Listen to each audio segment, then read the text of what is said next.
Welcome back to my channel where we talk about all things related to women's health, and in turn we use it to optimize our health. My name is Adititola Tawura. I am a board certified women's health nurse practitioner. So today I am going to make a video about abnormal menstrual cycles. At first I was going to make a video about IUD this week, but something happened on social media. There was a big black YouTube social media personality who recently passed away from cervical cancer. She was misdiagnosed for fibroids for years. I'm just going to give you the synopsis. She was bleeding heavily for months. She was fainting. She was getting transfusions. I believe she got up to 18 transfusions. But the whole time she was being dismissed and she was diagnosed with fibroids. And for the life of me, I've been sitting for the past 24 hours trying to figure out how this was misdiagnosed. So I don't know her gynecological history. I don't know any of that, but what I can do in this moment is educate in hopes for other women to advocate for themselves when something is off, when something is gravely off, and when you are not getting the answers that you need, i.e. your symptoms are not getting resolved. You seek second opinion and a third one and a fourth one in hopes of you being okay. Okay, so we are going to spend this video talking about heavy menstrual bleeding. I'm going to talk about what's normal, what's in the normal range for a menstrual cycle, right? Now, we call that abnormal uterine bleeding, but I'm going to make sure in this video I talk in terms that the average non-medical person will understand. I'm going to try my hardest not to use medical jargons because I really need you to grasp this, okay? So we call it abnormal uterine bleeding, but for you, it's going to be abnormal vaginal bleeding. Anything that comes from there that is not normal, that is outside of the range that we deem as normal. Okay, so we'll talk about the norms, and obviously everything that stands outside of that is abnormal. Okay, now, so abnormal uterine bleeding, there are a slew of things that can cause it, right? When it's so frequent, it's a lot of things that can cause it. When it's also infrequent, meaning you're having less menstrual cycles, other things are causing that as well, such as PCOS. It could be a thyroid issue. I will not be covering that in this series. We are going to focus on frequent bleedings. I'm going to make several videos diving into what can be possibly causing frequent bleedings, right? And the interventions as well, all right? But for this video specifically, I want us to know the definition. I want us to define it, all right? Because this can be a lot of information and I don't want to overwhelm you with information. I just want us to start little by little. You go to the videos that you need and you pick from there, okay? So we are going to start off with definition, right? I'm going to start off with the frequency of menstrual cycle. That is the interval, meaning the first day of your last menstrual cycle. Right now we're in March, so February, right? The first day of February's menstrual cycle and the first day of March's menstrual cycle. What are the intervals of that? That should be between 24 and 38 days. Anything outside of that is abnormal, right? And if it's less than 24 days, that's the one we really want to focus on in this video.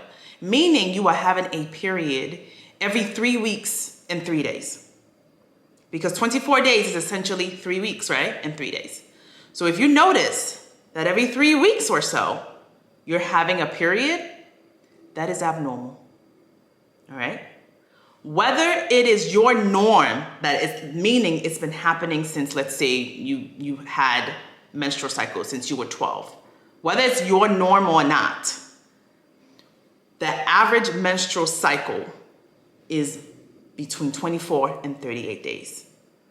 If it's your norm, we'll know once we do your history. That's not for you to start to figure it out. I just want you to grasp the theory of 24 to 38 days. Also, I need every woman to understand her cycle so much it becomes a part of her life, right? Because truth be told, your life may depend on it. I need you to download an app I need you to have a log, a diary. You should know what's normal cycle for you. Your life may depend on it. Your life may depend on it, all right? So I really want to spend this video pleading with you that any of the things that are outside of this range can be concerning. Can be concerning. We won't say is because nothing is ever for sure. In the other videos that I discuss, I will tell you there are things that can throw it off that are not a big deal. Taking a plan B, you know?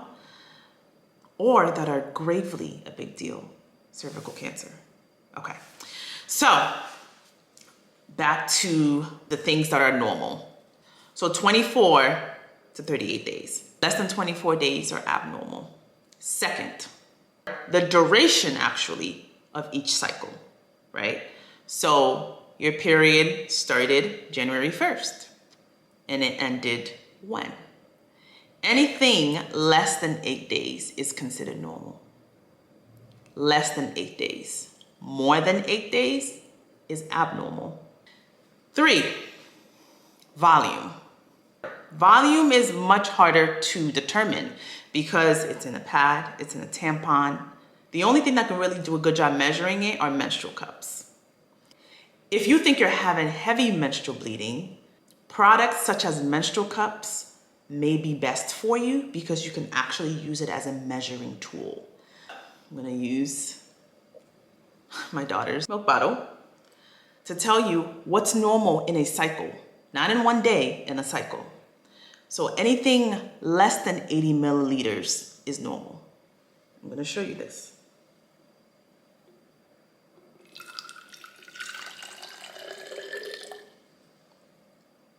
Okay, so we're at 80. That was perfect. So we're at 80. So anything more than this in a cycle is abnormal. So look at how little this is. This is very small. This is small. This is how much you should be bleeding every cycle. Less than this. More than this is abnormal. So can you see how easy, heavy cycles can be misdiagnosed? Okay. So another one that's not discussed as often is the difference between the shortest cycle and the longest cycle. So let's say from January to December, your longest cycle was 35 days and your shortest cycle was 24 days, right? So when you subtract that, 35 minus 24, you get 11. So what we consider abnormal is when it is greater than 9 days. So when the shortest cycle and the longest cycle are greater than 9 days, that is abnormal. That can help to decipher whether you're having too frequent of a period or too infrequent. So it can be on both sides, okay? So those are the 4 ways to measure whether you are having normal cycles or abnormal cycles. Now, I'm going to talk about some of the things that you should have when you have these worries, some of the things that you should write down for a provider to have that answer ready in hopes of a provider determining whether something is off, whether something is abnormal, or whether this is completely normal. I'm going to read off a few questions that if you are having any issues, you know the answers to this ready, locked, and loaded, okay? All right, let's go through it. What was the first day of your last menstrual period? In addition to the first day of several previous menstrual cycles.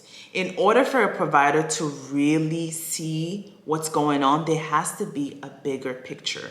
We can't always determine if something is wrong with one cycle. That's why it's important for you to have a log and a history. The more, the better. 6 months is good enough, but 1 year is a great picture, okay? And that's why it's important that you start recording, especially when it's still normal right now, right? You start recording as early as possible. So like right now, always record. You don't start recording when something is wrong. You start recording no matter what. You always have a record, okay? So 1 year is great, but 6 months is good enough. Even 3 months is good enough as well. Anything is better than nothing, okay? So how many days does bleeding occur? We are trying to see how much the duration is, all right? How many days does bleeding occur? And that obviously varies from month to month, which is why it's important for you to have a log. What days are the heavy days? What days are the light days? Those are important to have as well. Now, the good thing about a lot of these apps, they do this thing where they put light, medium, heavy, or it just has a whole lot of things that you can just quickly click. Very, very helpful. Does bleeding occur between menstrual periods? Do you find that you have a spotting that occur between an interval? You had a period in January, had another one in February, but let's say the middle of February, you had a few days of spotting. If that occurs, how many of that has happened in the past 6 to 12 months? Is bleeding associated with pain? I'm going to dive deeper into pain and menstrual cycles and what could be causing that, okay? Now, I'm gonna make a separate video on fibroids. I'm gonna make a separate video on cervical cancer. And I'm also gonna touch on sexually transmitted infections because these can also cause irregular bleeding.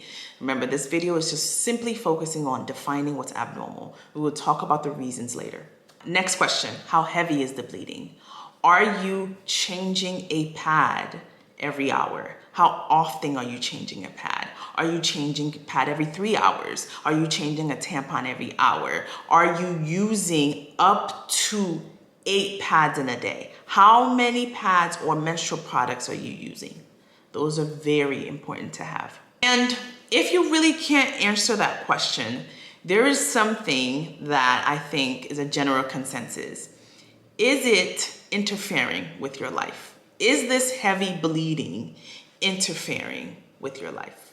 And then the last question to also have is making sure that this is coming from the vaginal area, right? So a way to test this is you take a tissue or a tampon or something, you can put a tampon in and see if there's bleeding coming from there, or because this can also be associated with urine, or it could be associated with defecating. Does this bleeding occur when you are using the bathroom, when you're urinating, or when you're having a bowel movement? So those are the type of things to make sure that you determine. Because if that's the case, then this is no longer a gynecological issue. This is now a GI issue, or it is a bladder or urinary issue. So these are important basic things to have to determine whether something is going on. Now, I applaud you.